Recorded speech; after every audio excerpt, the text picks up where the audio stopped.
ወሱ ጥያቄ እስልምና የጀመረው መሐመድ ከተወለዱ በኋላ ነው ወይስ በፊት ነበር? አሽሀዱ አላህ ኢላሃ ኢለላህ። ቁርአን ወረደ ሲባል ከሰማይ ነው ተወርውሮ የወረደው ወይስ በሰዎች ነው? እኔ ኢንፎርሜሽኑ እንዳለኝ ነብዩ መሐመድ ማንበብና መጻፍ አይችሉም ብለው የሙስሊም አስተማሪዎች ሲያስተምሩ ነው የሰማሁት። ማንበብና መጻፍ ማይችል እንዴት ነበር ተከታዮቻቸው የሚያስተምሩት? ቃልሽን ካፈረሽ ያሲንን ነው ማስቀረብሽ እና እዚህ ኢትዮጵያ እንድትመጪ ማስደረግሽ ምናምን አለኝ ምናምን ብላ ለምንድን ነው ወደ ካባ ብቻ በአንድ አቅጣጫ ብቻ ለምንድን ነው የሚሰገደው? ለምሳሌ እኛ ስንጸልይ እንደፈለግን ነው የምንጸልየው። ምናመለክትበት አቅጣጫ የለም። ምክንያቱም ፈጣሪ ሁሉም ቦታ ስላለ ማለት ነው። ሁሉንም አካባቢ በአንድ ሰዓት ላይ ኮንትሮል ማድረግ ስለሚችል ማለት ነው። ወደ ሙስሊም ስንመጣ አንድ አቅጣጫ ብቻ ነው የሚሰገደው። ይሄ ነው ሊገባኝ አልቻለም። ብዙ ጥያቄ ነበረኝ። አንድ ባል ሚስቱን በዋትስአፕ ሚስቱ እንደሆነ እያወቀ በዋትስአፕ እያወራት እሷ ደግሞ ባሏ እንደሆነ ሳታቅ ግን ባሏን አይ ሚስት ሊኖርህ ይችላል እኮ ብላ ብትጠይቀው ፈታኋት ቢላት ኒካህ ይወርቃል እንዴ? ሚስቴን ፈትቻታለሁ ካለ ኒካህ ይወርዳል። አይ ፈትቻታለሁ ሳይሆን ፈታኋት ቢል ፍቺን አስቦ ሳይሆን ግን ዝም ብሎ ፈታኋት ቢል ኒካህ ይወርዳል። ስለምን እያወራ ነው? ገመድ ስለመፍታት ከሆነ ችግር የለውም፣ የዛኔ ኒካህን አይወርድም። ስለሚስት መፍታት እያወራት ከሆነ ኒካህ ይወርዳል። ሚስቴን ፈታኋት ካለ ኒካህ ይወርዳል። አይ እንደዚህ ነው ያልኩትኝ። ሚስት ሊኖርህ እኔ እሱስ መሆኑን ስላላወቅኩኝ ሚስት ሊኖርህ ይችላል እኮ ስለው አይ ፈታኋት ነው ያለኝ። ኒካህ ይወርዳል። እህት ስለሚስት እየተወራ ከሆነ ባል ለቀልድ ቢሆን ፈትቻታለሁ ወይም ፈታኋት ካለ ኒካህ ይወርዳል። خلاص ነብያችን ሰለላሁ ዐለይሂ ወሰለም ሶስት ነገራቶች ቀልድ አይገባቸውም ብለዋል። ثلاثة جدهن جد وهزلهن جد አሉ ነብያችን ሰለላሁ ዐለይሂ ወሰለም። ሶስት ነገራቶች ምራቸው ምር ነው፣ ቀልዳቸው ምር ነው ብለዋል። የቀልድኩን አይሰራም። አንደኛ አኒካህ፣ ሁለተኛ እና ፈተኸኛል ፈታኋት ካልክም ፈተኸኛል በኒካ እንደዚህ ማለትም ኒካ ውርቅ ያረጋል ስለው አይ ፈታሁሽ ብልሽ ነው እንጂ ልፈታሽ የምችለው ፈታኋት ብል ኒካ አይወርድም አለኝ። ሰውዬው ከዚህ በፊት አያውቅም? ያውቃል። በራሱ አንደበት በቀልድም ቢሆን ፈትቼሻለሁ ማለት ኒካ ውርቅ እንደሚያደርግ ያውቃል። خلاص ወርዳለህ።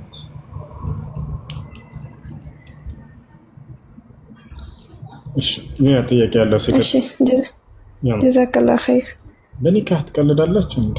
ከባላችሁ ጋር እያወቀ እሱም እንዲሁ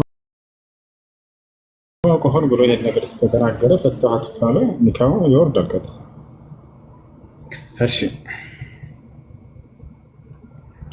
እሺ የገባችሁ ሰዎች يلا قولوا حبيب. እሺ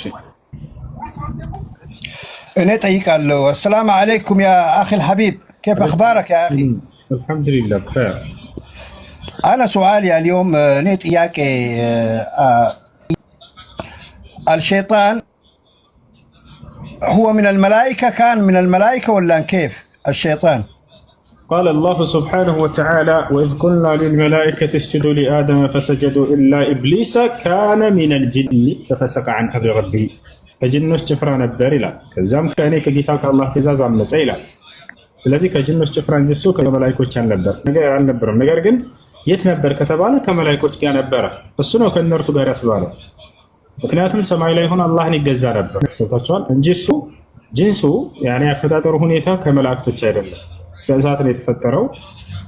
እሱ ከጅኖች ጭፍራ ነው። አላህ ከጅኖች ጭፍራ ነበር እያለ ይናገራል ስለርሱ። ايوه مرحبا. ولكن واحدة أختنا قالت الشيطان هذا هو من الملائكة، منهم واحد قالت كنسو عندنا، بس ما نشتي نحرجها أختنا الذين تجي عندك هنا أدمين حقك، ما نشتي نحرجها بين الناس وسكت أنا. من هي؟ ما أقطع حرجها بين الناس، شفتوا؟ والله قلنا سكت، بس قالت هي من الملائكة كملائكة توتشو شيطانو عندنا والج. إنه is wrong. بعدين قال الله قال سبحانه وتعالى وخلقنا الشيطان من نار السموم، يقول مش صح ها؟ نعم صح كلامك. الله جل وعلا أيوة جعلنا خلقناه من قبل من نار السموم، والشيطان كذلك قال خلقتني من نار وخلقته من طين. يا نعم. بس لو تفهمها أختنا هذيك، بس قالت كملائكة عندنا شيطان وراسه كملائكتوች አንድ ነው። አንድ ቦታ ነው የነበሩት እንጂ ሊሆንም አይችልም። አንድ ቦታ ብቻ ነው የነበሩት እንጂ አዎ نشتني صحها بصحها أختنا، بس ما اجتاح رجاء زهرة يقولوا لها هذيك فهمها أدمي نقف. أوكي بالله عليك والله هناك يعني أنا ما قدرت، بس والله ما قدرت أبلع. طيب إن شاء الله ممكن فهمت. بس هذا هو بس. جزاك الله. بارك الله فيك أخي، ربنا يحفظك يا أخي. وإياكم. ممكن ما تقدمه الله جزاك إن شاء الله يوم الآخرة إن شاء الله أخي حبيب. فهمها أختنا بالله عليك، لا تستعجل يقول لها. طيب هي فاهمة ومدركة بأن الشيطان يعني ليس هو يعني من الملائكة، بس فهمتموها بالغلط. الزهرة ما تقول هكذا، الزهرة تقول أن الشيطان والجن خلق من النار، وأنه ليس من جنس الملائكة وإنما هو من جنس الجن. وأنا أعرف عقيدتها، وهي ما تقول مثل ما قلت أنت. እሺ ጥያቄ አለ ጠይቅ። እሱ እንዴት ነህ? ሰላም ነው። አሰላሙ አለይኩም ትላለህ። ወአለይኩም ሰላም ወራህመቱላህ። كيف حالك؟ تمام الحمد لله። አለን። ዛሬ እስኪ አንድ ጥያቄ ልጠይቅህ። እሺ አንዴ ኧረ ልጨምረው፣ ሁለት ላድርገህ። አስተውስከው ወላሂ ጠፍተሃል። ጠፋሁ ትንሽ የሌለ ቢዚ ሆኜ ነበር። ደህና ነህ? ደህና አልሐምዱሊላህ። እሺ አለን። ሁለት ጥያቄ ልጠይቅህ። የመጀመሪያው ከሌሎች ስራዎች ያሲን የሚለይበት መንገድ ምንድን ነው?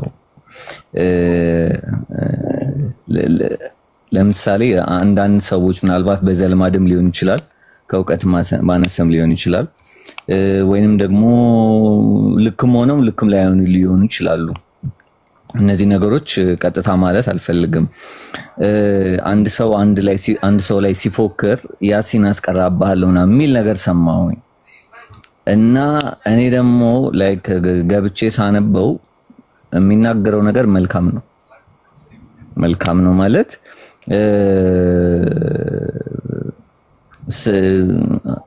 እውነት ለመናገር አንድ ሰው በሌላኛው መንገድ ከሄደ ፈጣሪ ደስ አይለው።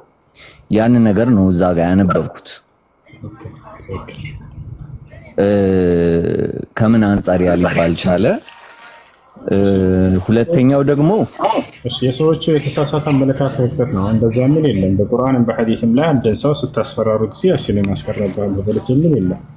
ይሄ የተሳሳተ አመለካከት ነው። እናም በዚሁ አንድ ገጠመኝ አስታውሳችሁ ገና ቲክቶክ እንደከፈትኩ አካባቢ ነውና ጥያቄ መጥታ አንዷ ጠየቀች። የዛሬ 5 ዓመት ነው አካባቢ ነው እንደጀመርኩ አካባቢ 5 ዓመት ከዚያ በላይ ሆነ። ከዚያ አንድ ልጅ እንደማገባው ቃል ገብቼለት ነበር ኢትዮጵያ እያለሁኝ ወደ ውጭ ሳልመጣ በፊት አለች። እዚያ አሁንም ኢትዮጵያ ነው ያለው እና ይጠብቀኛል። ሳይሆን ደግሞ ስነገር የዛኔ ከማውቅበት ማንነቱ ተቀይሮ አሁን ቃሚ አጫሽ በቃ ኢየሱስ እንትን ሆኗል። ይሄን ነገር ደርሻ አረጋገጥኩኝ። በዛ ሁኔታ ላይ ነው ሊመለስም አልቻለም እና ቃል ገብቼለት ነበር በቃ በዚሁ ተቀጠል አልፈልግም ብያለሁኝ። ስለዚህ ይሄን ስለው ጊዜ እሱ ደግሞ ቃልሽን ካፈረሽ ያሲንን ነው ማስቀረብሽ እና እዚህ ኢትዮጵያ እንድትመጪ ማስደረግሽ ምናምን አለኝ። ምናምን ብላ ዛሬ ነው ልጅቱ አይደለም ያሲንን ወደ ቁርአንን አስቀራ ደራህን እንዳትፈል ባዩ ብዬ ነገርኳት። አላህ Subhanahu Wa Ta'ala ሰዎችን ይሄን ቅርባቸውና እንዲህ ያስመጣቸው ምናምን ብሎ የተናገረበት ቦታ የለም። ይሄ ዝም ብሎ ነው የተሳሳተ አመለካከት ነው። ያሲን እንደሌሎቹ የተለየ መዝያ ተብሎ የተገለጸለት ነገር የለም እና በሱ ውስጥ እንዳልከው አላህ Subhanahu Wa Ta'ala የነብዩ ሰለላሁ ዐለይሂ ወሰለም ነብይነት ያረጋገጠበት በእርሳቸው ድንቅ ተአምር የሰራበት የመጀመሪያው ላይ ያሲን ብሎ ይጀምራል። ወልቁርአኒል ሐኪም ይህ ቁርአን የጥበብ ባለቤት እንደሆነ ቁርአን ራሱ ጥበበኛ የሆነው መጽሐፍ ቁርአን ብሎ ይጀምራል። ኢነከ ለሚነል ሙርሰሊን ይላል። አንተ ሙሐመድ ከመልእክተኞች መካከል ነህ እያለም ነብይነታቸውን ያረጋግጣል። አላ ሲራጢን ሙስተቂም በቀጥተኛው መንገድ ላይ ነህ ብሎ ያረጋግጥላቸዋል። ተንዚል አልዓዚዝ ረሒም አሸናፊና ጥበበኛ ከሆነው ከአምላክ ዘንድ የተወረደ ቃል ነው ይሄ ቁርአን ብሎ ስለ ቁርአን ከየት እንደመጣ ይናገራል። ሊቱንዚረ ቀውመን ማ ኡንዚረ አባኡሁም ፈሁም ጋፊሉን ይላል። አባቶቻቸው ያልተስጠነቀቁ የሆኑን ዘንዱ ሰዎችን ልታስጠነቅቅ ዘንድ ላኮ እያለ ሰው ይገልጽላቸዋል። ገና የተነሱበት አካባቢ ነቢያትን ካገኙ በጣም ቆይተዋል። እስማኤልን ካገኙና አባቶቻቸው ተስጠንቅቀው የማያውቁ ሰዎችን ከእነርሱ ጀምረህ እንድታስጠነቅቅ ላኮ ይላቸዋል። ለቀድ ሐቀ አልቀውሉ ዐላ አክሰሪሂም ፈሁም ላ ዩእሚኑን ኢና ጀዐልና ፊ አዕናቅሂም አግላለን ፈሂየ ኢለል አዝቃኒ ፈሁም ሙቅመሑን እያለ ይናገራል። ወጀዐልና ሚን በይኒ አይዲሂም ሰደን ወሚን ኸልፊሂም ሰደ ይላል። ይሄ ደግሞ ለነብዩ ሰለላሁ ዐለይሂ ወሰለም የተደረገ ድንቅ ተአምር ነው። የመካ ከሃዲያኖች እርሳቸውን ለመግደል ባሴሩበት ጊዜ መካ ላይ ነቢዩ መሐመድ ሰለላሁ ዐለይሂ ወሰለም ስደት አድርገው ወደ መዲና ተብለው ይታዘዛሉ። ሰሃቦቻቸውን ቀድመው ላኳቸው፣ ሄዱ ወደ መዲና ስደት አድርጉ ተብለው አዘዟቸው፣ ሄዱ። ነቢዩ መሐመድ ሰለላሁ ዐለይሂ ወሰለም እና አቡበክር ስዲቅ እናንተ ደግሞ ነገ እንሄዳለን ተባብለው ተቀጣጠሩ። መጀመሪያ ህዝባችንን ወደ መዲና እንላካሉ። ህዝቡን ከላኩ በኋላ ልክ ነገ እሳቸው ይሄዳሉ። እርሳቸው ነገ እንደሚሄዱ የመካ ሰዎች አረጋገጡ። ሙሐመድ ነገ ሊሄድ ነው፣ ምን እናድርግ ተባባሉ። ግማሾች እዚሁ እንሰራው በቃ አሉ። እንሰራውና እንዳይሄድ ሌላም አሉ። በቃ ሌሎቹ በምን ተስማሙ? በቃ እንግደለው በሚል ተስማሙ። ሳይሄድ በፊት እዚሁ እንግደለው፣ በቃ እዚሁ እንጨርሰዋል። ለዚህም ተስማሙ። ምን አደረጉ? የመካ ከሃዲያኖች እንዳለ ከየጎሳው አንዳንድ ጀግና የሆኑ ወጣቶች ይመረጡና ልክ ማለዳ ላይ በጠዋት ከመውጣቱ በፊት ሙሐመድ በሩ ላይ ይጠብቁትና ሁላቸውም ይግደሉት ተባለ። ከዚያ በኋላ በዚህ ወሰኑ። አምላክ አላህ ሱብሓነሁ ወተዓላ ለነቢዩ ሰለላሁ ዐለይሂ ወሰለም ነገራቸው። ህዝቦች አንተን ለመግደል እያሴሩ ነው። ወኢዝ የምኩሩ ቢከ አለዚነ ከፈሩ ሊየቅቱሉክ፣ እነዛ የካዱ ሰዎች አንተን ለመግደል ባሴሩበት ጊዜ ሙሐመድ እያለ ተናገረ። ወየምኩሩነ የምኩሩላህ፣ እነርሱ ተንኮልና ሴራቸውን ይሰራሉ፣ እኔም ተንኮልና ሴራቸውን ላከሽፍባቸዋለሁኝ ብሎ ነገራቸው። ወላሁ ኸይሩል ማኪሪን እያለ ተናገረ። አላህ እንዴት አደረገ ከተባለ ነቢዩ ሙሐመድ ሰለላሁ ዐለይሂ ወሰለምን ቀጥታ ዝም ብለህ ውጣ፣ በአይናቸው ላይ እኔ እጋርድባቸዋለሁኝ፣ እያዩህ እንዳላዩህ ይሆናሉ፣ በፊታቸውም ታልፋለህ አላቸው። ከዚያ ምን አለ ነቢያችን ሰለላሁ ዐለይሂ ወሰለም? ይሄን አሁን የማነብላቸውን ያሲን ላይ መጀመሪያው ገጽ ላይ ያንድ ነው። ይሄን እየቀሩ በፊታቸው አለፉ። እንዳለ ከሃዲያኖቹ ሰይፍ ይዘው በራቸው ላይ በማለዳ ሌሊት መጥተው እየጠበቋቸው ነው ሊገሏቸው ሲወጡ። ወጀዐልና ሚን በይኒ አይዲሂም ሰደን ወሚን ኸልፊሂም ሰዳ ፈአግሸይናሁም ፈሁም ላ ዩብሲሩን አለ። ከፊት ለፊታቸውም ከኋላቸውም ግርዶሽን አደረግኩባቸው አለ አምላካችን አላህ። ሸፈንኳቸው አይናቸውም እነርሱ እያዩ እንዳላዩ ሆነዋልም እያለ ይናገራል። ፈሁም ላ ዩብሲሩን እነርሱ አያዩም አለ። ነቢያችን ሰለላሁ ዐለይሂ ወሰለም ይሄን የቁርአን አንቀጽ እየቀሩ በመካከላቸው ሰንጥቀዋቸው አለፉ። አይናቸው ታወረ። ወዲያው ነቢያችን ሰለላሁ ዐለይሂ ወሰለም አልፈው ከሄዱ በኋላ ልክ አላህ ሱብሓነሁ ወተዓላ አይናቸውን መለሰላቸው። ለእነዚህ ከሃዲያኖች አይናቸው ተገለጠና ባነኑ። ልክ ቤት ሲገቡ ማንን? አልይ ብን አቢ ጣሊብን አገኙት። ሙሐመድ ጥሎን መጥቷል በቃ ብሎ ተናደዱ። ሄደው ለንጉሶቹ ነገሯቸው። አምልጦናል፣ ሸውዶን ሄዷል ከቤት። ይህ እንኳ ተአምር የሆናቸው ነበር በመካከላቸው ጥሏቸው እያለፈ። ይህ ድንቅ ተአምር የተገለጸበት ነው። ያሲን ልላቸው ፈልጌ ነው። ወጀዐልና ሚን በይኒ አይዲሂም ሰደን ወሚን ኸልፊሂም ሰደን። ከዚያ በኋላ የመካ ከሃዲያኖች አሁንም ምን ሌላ ሀሳብ አመጡ። አሁንም ቶሎ መዲና ሳይሄድ ሙሐመድን ቶሎ ሄዶ የገደለና ያመጣ ሰው ሙቶም ሆነ ልክ እንዲሁም ደግሞ ከነ ህይወቱም ያመጣ ሰው በቃ 100 ግመል ይሸለማል ተባለ። 100 ግመል ይሸለማል ተባለ። የመካ ወጣቶች እንዳለ ፈረሳቸውን ይዘው ከሃዲያኖች ሁሉ ሰይፋቸውን ስለው ወደ መስዋዕት ነገርታቸውን ሄዱ። ታቻል ይሄን ሁሉ አደረጉ። ሄደው አለጋ አሁንም አላህ ጠበቃቸው። ዋሻ ውስጥ እንደተቀመጡ ከሃዲያኖች መተው ደረሱባቸው። ከዋሻው በላይ ሆነው ኮቴያቸውን ይሰሙ ነበር አቡበክርና ዑመር። አቡበክርና ነብዩ ሰለላሁ ዐለይሂ ወሰለም አቡበክር በጣም ጨነቀው በዚህ ጊዜ። ያ ረሱላህ ለው አነ አሐዱሁም ነዘረ ተሕተ ቀደመይህ ለአብሰረን አላቸው። አንተ የአላህ መልእክተኛ ሆይ እነሱ እኮ ደረሱብን፣ ከበላያቸው ናቸው፣ ኮቴያቸውን ይሰማሉ። ወደ ታች ወደ ከጉርበታች አንዱ ቢመለከት እኮ ያዩናል። አንተ የአላህ መልእክተኛ ብሎ ፈራ። የፈራው ለማን ነው? አቡበክር ስዲቅ ለራሱ አይደለም። ያ ጀማዓ ነብዩ ሰለላሁ ዐለይሂ ወሰለም እንዳያገኟቸውና አንድ ነገር እንዳያደርጓቸው ለእርሳቸው ነው የፈራው። ነቢዩ ሰለላሁ ዐለይሂ ወሰለም በዚህ ጊዜ አጽናኑት። ምን አሉት? የአባበክር አሉት፣ አንተ አቡበክር ሆይ ማ ظنك باثنين الله ثالثهما፣ ስለ ሁለት አካሎች ምን ትለኛለህ? ምን ታስባለህ? ምን ትገምታለህ? ሶስተኛቸው አላህ ስለሆነላቸው። ላ ተሕዘን ኢነላህ ማዕና አሉት፣ አትፍራ፣ አትዘን፣ አላህ ከኔና ከአንተ ጋር ነው፣ ከኔና ከአንተ ጋር ነው፣ ከእኛ ጋር ነው፣ አብሽር አሉት። አያቸው አይደል? ፈአንዘለ ላሁ ሰኪነተሁ ይላል አምላክ አላህ ሱብሓነሁ ወተዓላ፣ መረጋጋትንም በልባቸው ውስጥ አወረድኩላቸው፣ በቃ እንዲረጋጉ አደረግኳቸው አለ። ወዲያው እነዚህ ከሃዲያኖች ተመለሱ። ነቢ ሰለላሁ ዐለይሂ ወሰለም እና አቡበክር ወጥተው ጉዟቸውን ቀጠሉ ማለት ነው። እና ይህ ሁሉ የተገለጸበት ነው። ይሄ ሀሳባቸው ስህተት ነው። ጀስት እሺ። ከላይ ጂ ነኝ የምትለው ልጅ ሰላም፣ እንዴት ነህ? ከላይ ያለው ልጅ ሰላም ጂ። አመሰግናለሁ። እሱ መርሐባ። እሺ ጂ አለ ከላይ ያለው ልጅ ሚዩትን አንሱለት አንዴ።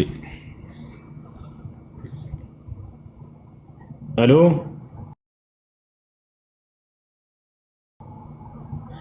እሺ፣ ጥያቄ አለ? ይቀጥል። ሌላ ጥያቄ አለ? ጀስት ኦኬ፣ አንስቷል። በቃ እሺ፣ አንዴ እናናግረው። ጂ ሰላም ነው? ደህና ነህ? ሰላም፣ እንዴት ነህ? አለን። እሺ፣ አልሐምዱሊላህ። አልሐምዱሊላህ። እንዴት ነህ? ሰላም አሎ ወሎ። እሺ፣ እና ሙስሊም መሆን ፈልጌ ነበር። መጀመሪያ ጴንጤ ነኝ። አሁን ደግሞ ሙስሊም ለመሆን ፈልጌ ነበር። እሺ፣ ምን ቃል አብራኝ ተከተልክ በል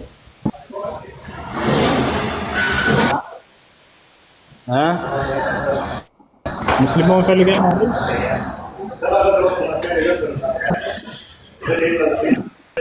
ተማል። እሺ፣ የምለውን ቃል አብራኝ የተከተልክ በል። እሺ፣ የምለውን ቃል አብራኝ የተከተልክ በል። እሺ፣ ችግር የለም እልሃለሁ። ችግር የለም።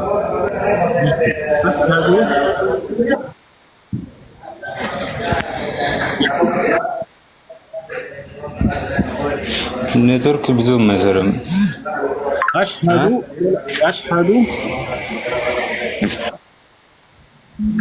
አሽሀዱ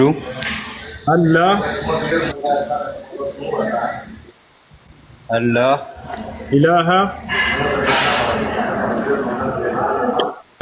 ኢላሃ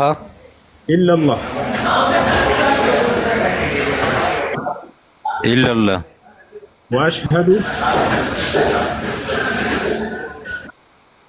ወአሽሀዱ አነ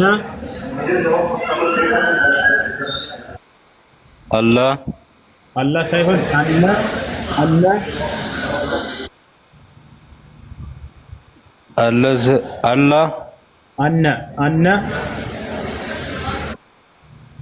አነ ሙሐመደን ረሱሉላህ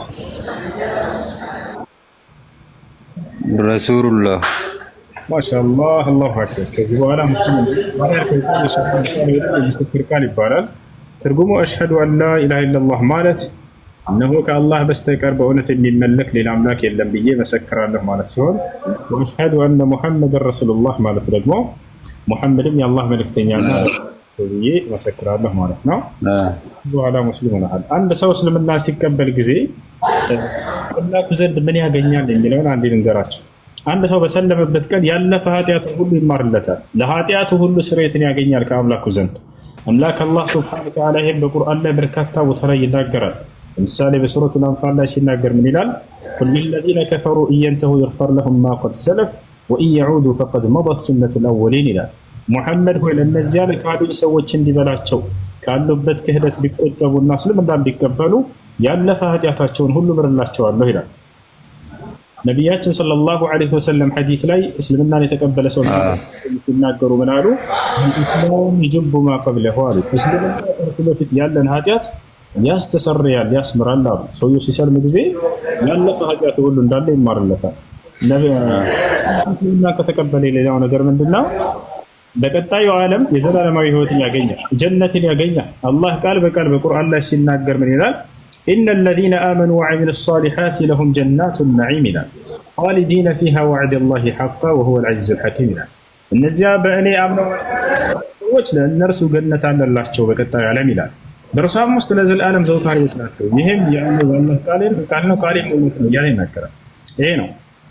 እሺ አንድ ሰው እስልምናን ከተቀበለ ሻወር እንዲወስድ ታዟል። ሻወር ትወስድና ንጹህ ልብስ መልበስ ጌታ ለአምላክህ ብቻ መስገድን ትጀምራለህ ማለት ነው። ቶታል ስለ ሱነት አሰጋገድ የሚያስተምሩ ሙስሊም ጓደኞች ካሉ በአቅራቢያ አስተምሩ ይበላቸው፣ ያስተምሩሃል።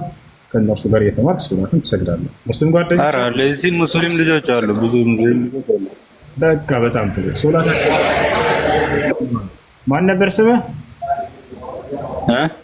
ስምህ ማን ነበር ስምህ? ስሜ ገነቶ ይባላል። ትክክለኛ ስሜ ገነቶ። እሺ በቃ የፓስፖርት ስሜ ደግሞ አብዱ ይባላል። በቃ እሺ፣ አንተ ደስ የሚለን ስም መምረጥ ትችላለህ። ያውም ስም ቢሆን ችግር የለውም። መቀየር ካልፈለግ መቀየር የምትፈልግ ከሆነ ደግሞ ደስ ያለን ስም መጠቀም ትችላለህ። ከስሞች ሁሉ ደስ የሚለን እኛ ሙሐመድ ቢሆን ደስ ይላል። ሙሐመድ ቢሆን ስምህ። እሺ እሺ ማየሽ ወንድም አላህ ሱብሓነሁ ወተዓላ መረጥ አብሽር፣ ጠንክር፣ በርታ። ጥያቄዎች ምናምን በሚኖረው ጊዜ እዚህ ደስ ያለህን ጥያቄ መጥተህ መጠየቅ ትችላለህ። እሺ እሺ ችግር የለም። መልሼ እጠይቅሃለሁ። ችግር የለም። አይ እሺ እሺ እሺ እሺ ትዝታ ሰላም። ትዝታ ሰላም፣ እንዴት ነሽ? ሄሎ ትዝታ ሰላም፣ ይሰማሻል? ሄሎ ትዝታ። አቤት፣ ሰላም ነው? ሰላም ነው። ደህና ነሽ? እግዚአብሔር ይመስገን። እንዴት ነህ? አለን አልሐምዱሊላህ። እንዴት ነው ውሎ? ሁሉ ሰላም አልሐምዱሊላህ። ሁሉ ሰላም፣ ሁሉ አማን።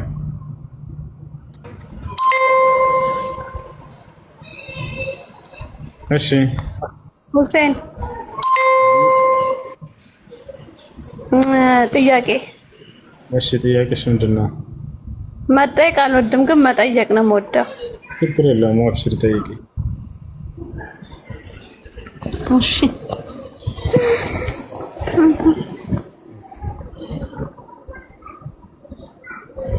what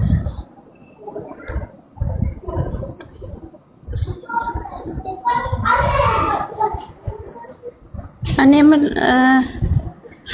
አንዴ እሱ አንዴ ሀሳብ ልሰብስብ። እሺ አብሽሪ፣ ችግር የለውም። እስከዛ ጥያቄ ያላችሁ መቀጠል ትችላላችሁ። ከዛ እሷ ስትጨርስ ትምህርታችንን እንቀጥላለን። እሺ ጥያቄ ያለ ቀጥል። ሀያት ጥያቄ ያለሽ ወይንም ጀስት ወይንም ስ ጥያቄ ካላችሁ ጀስት ጥያቄ ካለ መድገም ትችላለህ። እሺ እንደ ሌላኛው ቀደም ያልጠየቅኩ ጥያቄ እኔ አሁን በ114 ሱራዎች አሉ አይደል? ከነዛ ሱራዎች ስትቀራ በተከታታይ መሆን አለበት ወይንም ለማወቅ ስትሞክር በተከታታይ ወይንም እንትኑን ጠብቀ መሆን አለበት ወይንስ ይቀለኛል ብለህ ከምታስበው ማንበብ ትችላለህ ወይንስ ከፈለከው እንትን ማለት ትችላለህ ወይንስ ለማወቅ ሲሞከር ማለት ነው? ደስ እንዳልክ ከፈለከ መካከል ገብተህ ጀምረህ ማንበብ ትችላለህ። ደስ ያለ ግን የምመክርህ ነገር ምንድነው፣ በአቅራቢያ እስላማዊ ትምህርቶች የሚማሩበት ሰዎች እንትን ካለ ሂደህ እዚያ ከመጀመሪያው ጀምረህ አረበኛ ከማንበብ ከዚያ በኋላ የአረበኛ ንባቡን እየተማርክ በዚያውም በአማርኛ በምታውቀው ቋንቋ አንተ ለብቻህ ማንበብ ትችላለህ። እንደው አንተ በራስህ ያንን በራስህ ሰው የሚያስረዳ ሰው ሳትፈልግ ራስህ እንድትረዳ ዘንድ ልክ ሰው እያወቀ እንትን እያነበበ እየተረዳ ሲሄድ ጊዜ በራሱ እንትን እያለ እንዲሄድ እንዲገራለት ቁርአን መቅራት ሐዲስ መቅራት የሚለውን የምትማርበት ቢኖር መልካም ነው። ገብቶሃል አይደል? ራሱ የወረደበትን ቃሉ እንድታውቀው ዘንድ ማለት ነው። በአረብኛ እንደወረደ ከነብዩ ሰለላሁ ዐለይሂ ወሰለም ዘንድ እንደመጣ ያንን እንድታነበው መጀመሪያ ከአሊፍ እስከ አረበኛ ፊደላቶችን ታነባለህ። ከዚያ በኋላ እንደገና ቁርአን ማንበብ ትጀምራለህ ምናምን። እሱን ለመረዳት የሚለው ግን አንተ ደስ ያለህ የፈለክበት ቦታ ገብተህ ማንበብ ትችላለህ ቁርአን።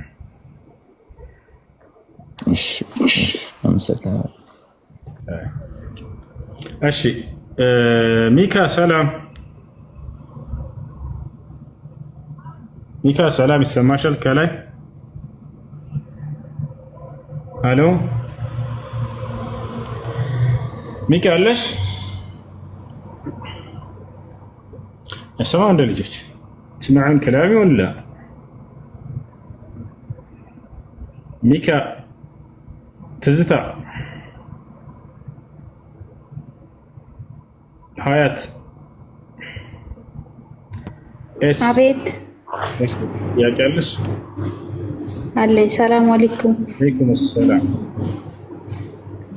እሺ ኡስታዝ እንትን ሀይድ ላይ ሆነን የለበስነው ልብስ ማለት ነው ማለት ንጹህ ልብስ በሌላ ጊዜ ከጸዳን በኋላ ደግመን መልበስ ይቻላል? ምንም ነገር ካልነካው ንጹህ ከሆነ ይቻላል፣ ችግር የለም። ደም እስካልነካው ድረስ አይነጀስም።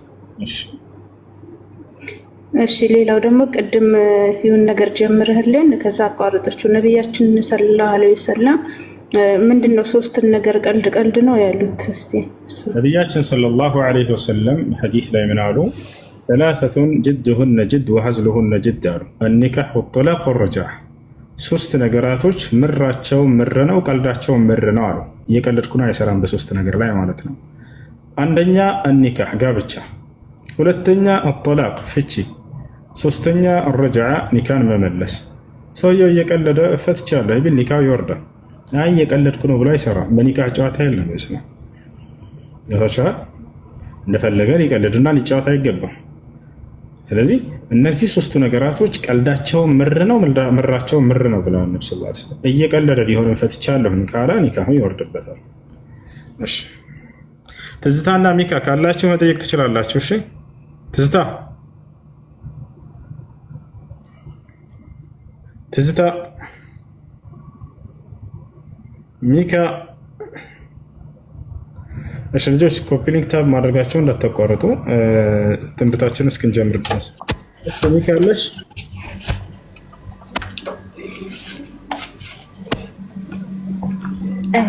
ሰላም፣ እንዴት ነህ? ሰላም፣ ደህና ነሽ? ደህና ነኝ። አንድ ጊዜ 2 ደቂቃ። እሺ እሺ እሺ፣ አብሽሪ። እሺ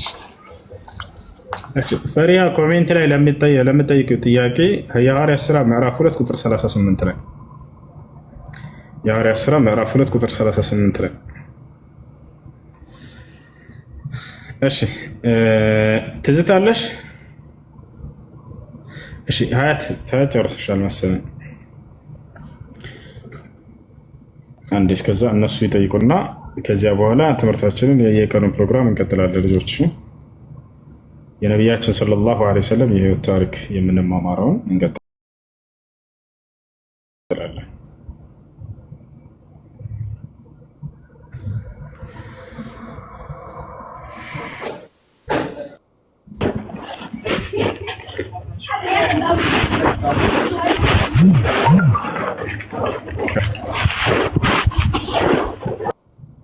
ኒካ የሚለውስ እያላቸው ነው ኮሜንት ላይ። በሶስት ነገራቶች ቀልድ የለም ነቢያችን ሰለላሁ ዐለይሂ ወሰለም ያልኳቸው ነገራቶች፣ አንደኛው ኒካ ጋብቻ ነው፣ ሁለተኛው ፍቺ፣ ሶስተኛው መመለስ። ኒካ ጋብቻ ለቀልድ ብለን ነው ኒካ ያሰርነው፣ ወደ ውጭ ለመሄድ ፈልገን እንጂ መገባብ ፈልገን አይደለም የሚሉ ሰዎች አጋጥሟቸው አያውቁም። በትክክል የኒካን መስፈርት እስከሟላ ድረስ ኒካው ይጸድቃል ነው። አይ እኛ ለቁም ነገር ፈልገነው አይደለም ኒካህን ብለው ቢናገሩም እንኳን የኒካህን መስፈርቶች ኢዘ እክተመለት ፊህ ሹሩጥ ኒካህ ፈኒካህ ያዕኒ ሶሒህ ትክክል ነው። ሼክ አልባኒ ተጠየቁ ሙሰልሰል ፊልም ላይ ኒካ ያስራሉ ለፊልም ብለው ያ ይጸድቃሉ ተብለው ሲጠየቁ የኒካን መስፈርቶች ቢያሟላ ይጸድቃል ብለው ተናግረዋል። ለፊልም ብለን ነው፣ ለጨዋታ ብለን ነው፣ ለቀልድ ብለን ነው ብሎ አይሰራም። ይሄ ነው። ልክ እንዲሁ ፍችም እኔ የቀለድኩ ነው የፈታኋት ብሎ አይሰራም። ፈትቻታለሁ ወይም ፈትቼሻለሁ ብሎ ከተናገረ ኒካ ይወርዳል። አይ ለቀልድ ነው ቢል አይሆንም። ሶስተኛ መመለስ፣ ያ ማለት ሰውዬ ሚስቱን ከፈታ በኋላ በዒዳ ጊዜ ላይ ያለች መልሼሻለሁ ወይም ረጃዕቱ ካላ አይኔ ለቀልድ ነው የመለስኩሽ ብሎ ሂሳብ የለም፣ ኒካሁ ይመለሳል። እሺ ይሄን ይመስላል።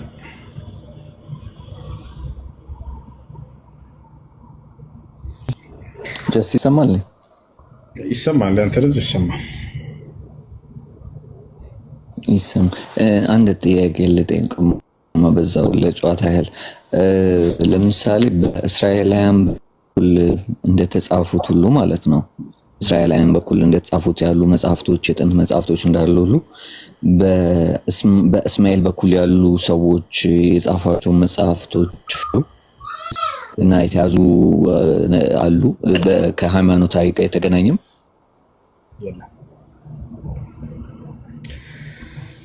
በዚያ በኩል የለም። ነቢዩላህ እስማኤል ዓለይሂ ሰላም በእርግጥ ከመልእክተኞች መካከል ነው። መጽሐፉ እንዲህ ነው ተብሎ ባይታወቅና ባይገለጽም መልእክተኛ እስከሆነ ድረስ መልእክተኛ መጽሐፍ ይሰጠዋል ብላ እናምናለን። መልእክተኛ እና ነቢይና መልእክተኛ አንድ ልዩነቱን ልንገራችሁ።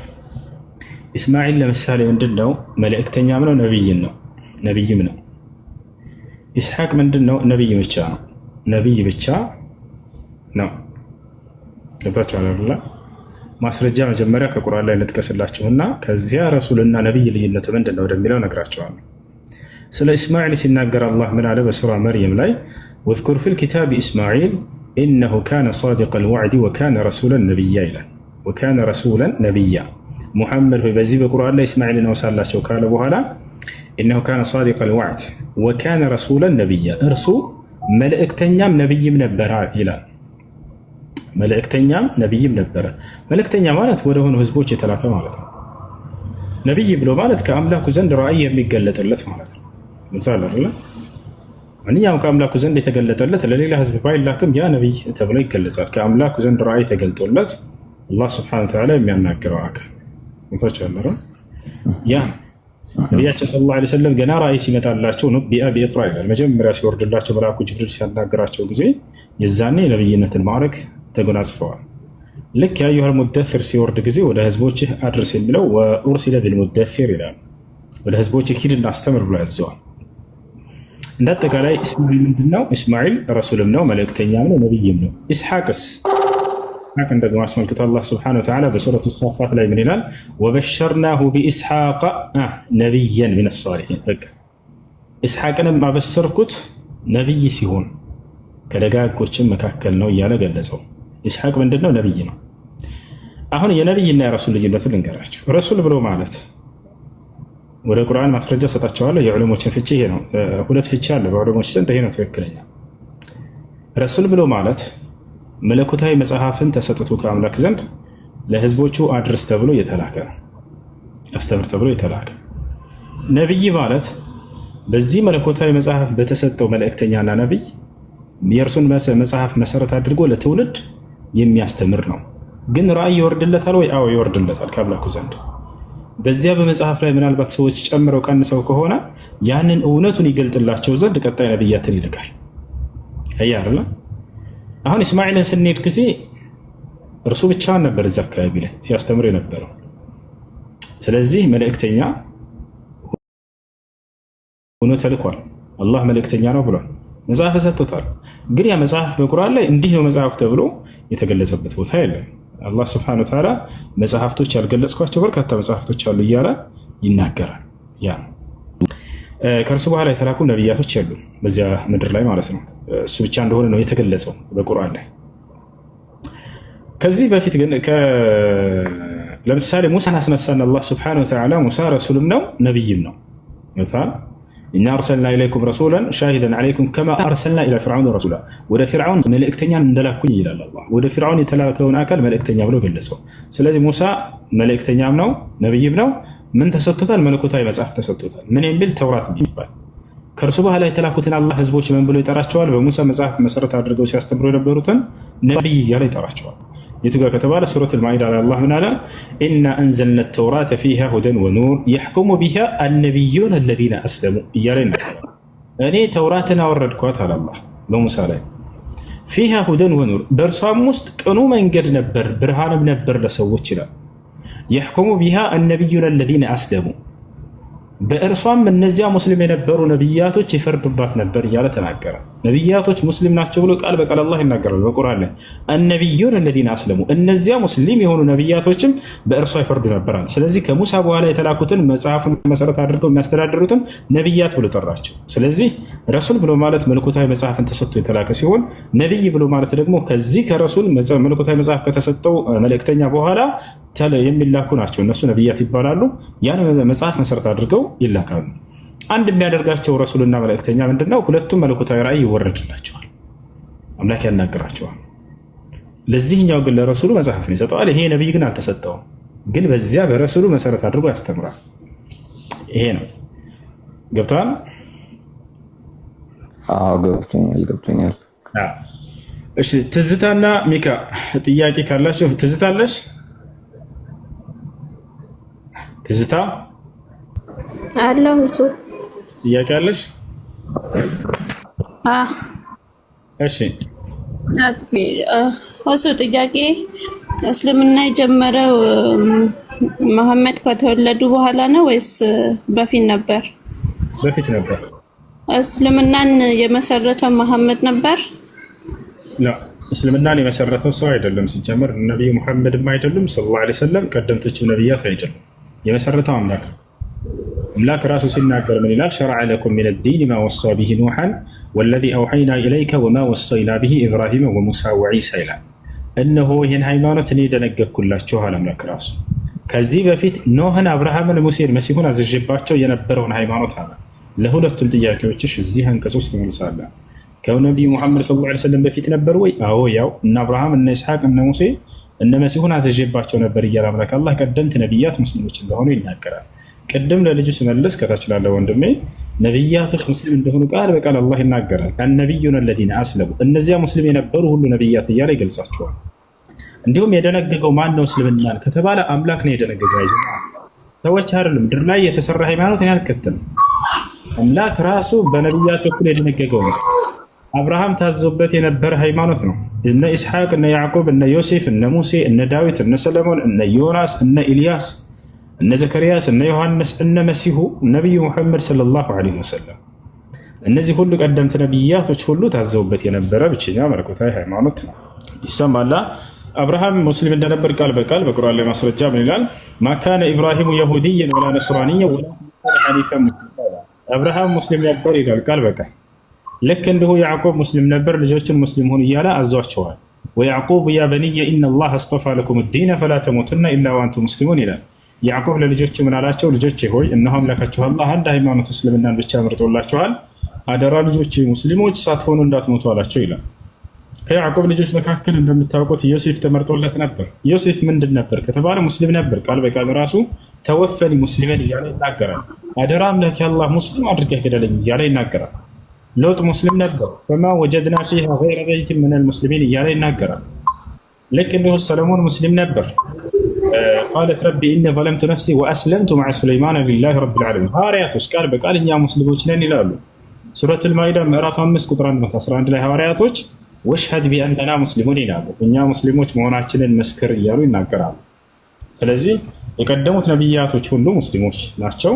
ይህን እስልምናን የደነገገው ነቢዩ ሙሐመድ ሰለላሁ ዐለይሂ ወሰለም ሳይሆኑ አምላክ አላህ ራሱ ነው የቀደሙት ነቢያት ሁሉ ደንግጎ የሰጣቸው አንድን ሃይማኖት። ይህን ይመስላል ትዝታ። እሺ ቁርአን ከሰማይ ላይ ወርዶ ነው ወይስ በሰዎች ነው የተጻፈው? ቁርአን የወረደው ከአምላካችን ከአላህ ዘንድ በመልአኩ ገብርኤል በቅዱስ ማለት አስሉ ቁርአን ወረደ ሲባል ከሰማይ ነው ተወርውሮ የወረደው ወይስ በሰዎች ነው? እንትን ላስረዳሽ ነው፣ አዳምጪ።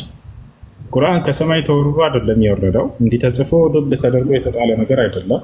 በቃል ደረጃ ነው። በቃል አምላካችን አላህ ሱብሓነሁ ወተዓላ ለመልአኩ ገብርኤል ነገረው። መልአኩ ገብርኤል ደግሞ ለነብዩ መሐመድ ሰለላሁ ዐለይሂ ወሰለም መጥቶ አደረሰ። ለዚህ ማስረጃ በቁርአን ላይ ሱረቱል ማኢዳ ላይ ቁጥር 192 ላይ ይላል ወኢነሁ ለተንዚሉ ረቢል ዓለሚን ነዘለ ቢሂ ሩሑል አሚን ዐላ ቀልቢከ ሊተኩነ ሚነል ሙንዚሪን ይላል። ምን ማለት ነው? ይህ ቁርአን ከዓለማቱ ጌታ ተወረደ ይላል ከአላህ ዘንድ። ማን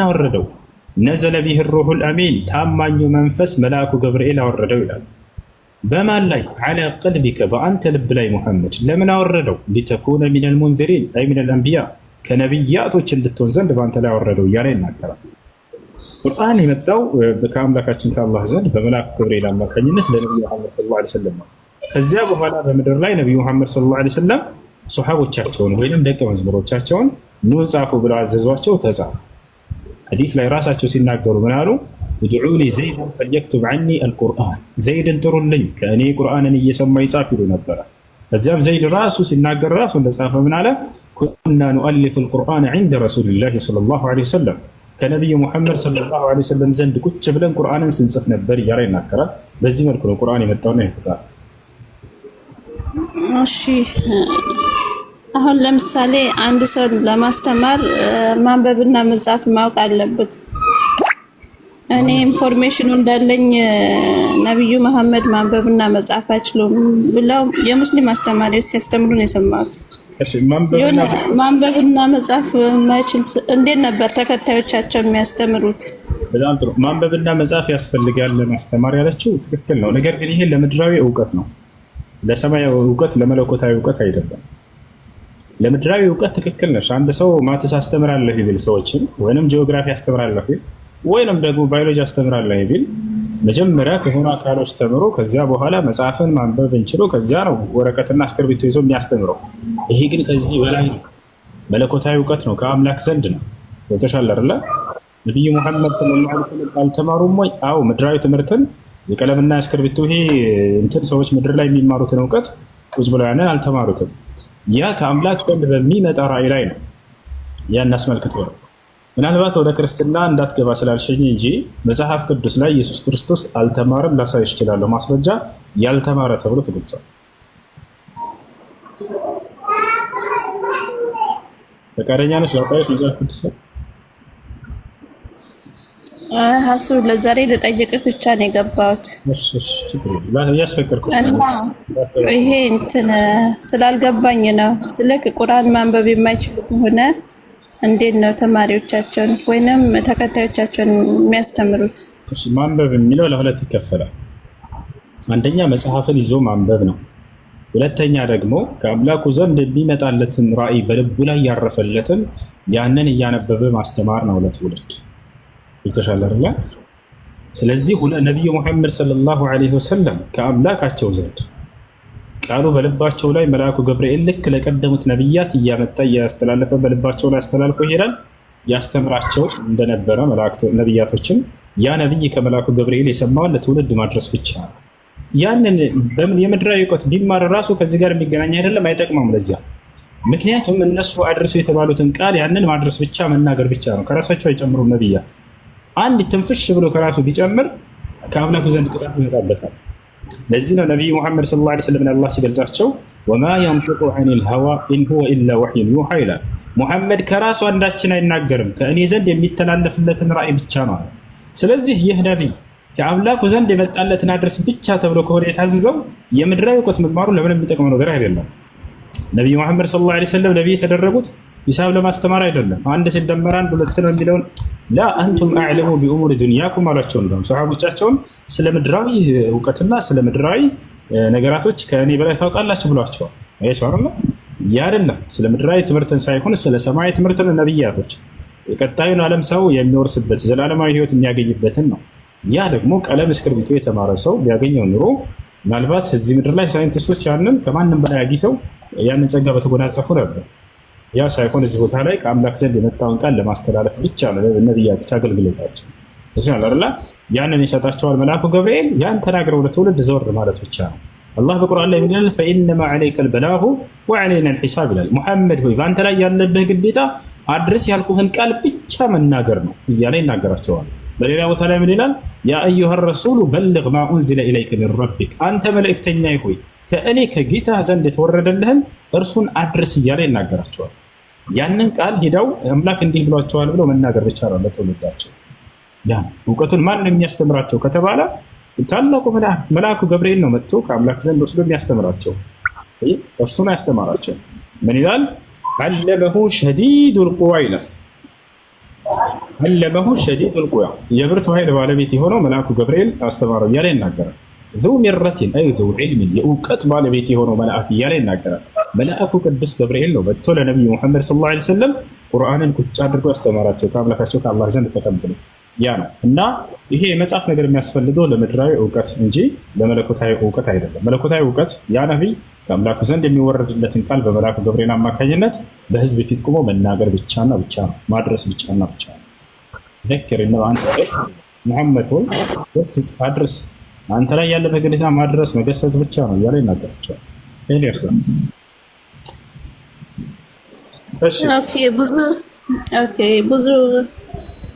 ብዙ ቦታ ልረዳ እንደቻልኩም የመጨረሻ ነብይ ናቸው ብላቸዋል። እና በሙስሊሞች ብዙ ነብዮች እንዳለ ያወራሉ። ከሌሎቹ ነብይ መሐመድ ምንድነው ልዩ ያደረገው? በጣም ጥሩ ጥያቄ። እሺ እኛ ለነብያቶች ለሁላችንም ክብር አለን፣ ትልቅ ቦታ አለን። በመጀመሪያ ልታውቁ የሚገባው ነገር ነብያቶችን አላህ Subhanahu Wa Ta'ala በቁርአን ላይ በጣም ከፍ አድርጎ ነው የገለጻቸው። ማንም ሰው የፈለገ ቢጸድቅ የእርሳቸውን ደረጃ ሊደርስ አይችልም። በጣም ትልቅ ቦታና ደረጃ አላቸው። በተለይ 5 ነብያቶች ደረጃቸው ከሁሉም በላይ ላቅ ያለ ነው። አላህ በቁርአን ላይ ኡሉል ዐዝም የሚል መጠሪያ ሰጥቷቸዋል። የቁርጠኝነት ባለቤት ባስተምሮት ጊዜያቸው ተፈትነው በቃ የትዕግስትን ጥግ የደረሱ ናቸው እነዚህ ተብሎ ተገልጸዋል። ማን ናቸው እነሱ ከተባለ ነብዩ መሐመድ ሰለላሁ ዐለይሂ ወሰለም፣ አብርሃም፣ ሙሴ፣ መሲሁና ኖህ። እነዚህ 5ቱ አላህ በሁለት ቦታ ላይ ሁለቱንም እነዚህን 5ቱንም ይጠቅሳቸዋል በአንድ ላይ ማለት ነው። በሱረቱል አሕዛብ ሁለተኛው ገጽ መጀመሪያ አንቀጽ ላይ ምን ይላል አላህ? وإذ أخذنا من النبيين ميثاقهم ومنك ومن نوح وإبراهيم وموسى وعيسى بن مريم وأخذنا منهم ميثاقا غليظا محمد هوي ከነብያቶች ሁሉ ቃል ኪዳንን በያዝኩኝ ጊዜ አለ። በተለይ ደግሞ